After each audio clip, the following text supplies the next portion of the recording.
As a history teacher, it's always a struggle to cover everything. If it's world history or U.S. history, there's just too much. You often find yourself bogged down spending too much time on a subject, and late in the year, you're pushing to cover it all. I eventually came up with a way to cover a lot of stuff quickly at the end. I divided up 30 or so topics and gave each student one of the topics to do a project on. Things like the Cuban Missile Crisis, the war on poverty, the Great Society, the protest at the 1968 Democratic Convention, that sort of thing. They had to make a visual. In most cases, they just made a poster.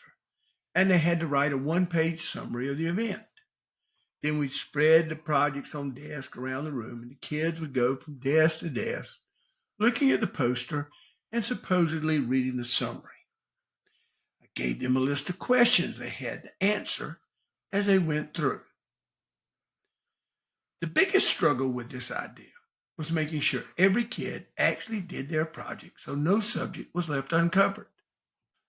So a couple of days before they are due, I'm explaining to the students how important it is that they actually do their project. And I ask, is anyone having a problem, or does anyone have any questions? Let me help you now so you don't come in here with some excuse instead of a project. And one hand goes up.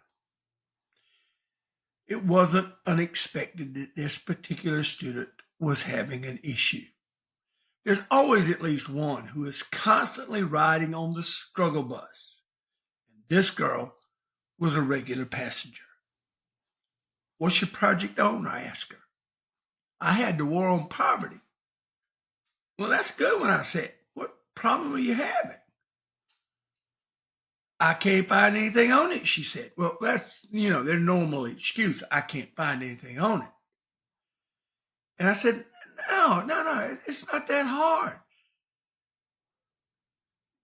Just what is the issue? She said, look, I can't find where poverty is on a map, much less while we were fighting against them.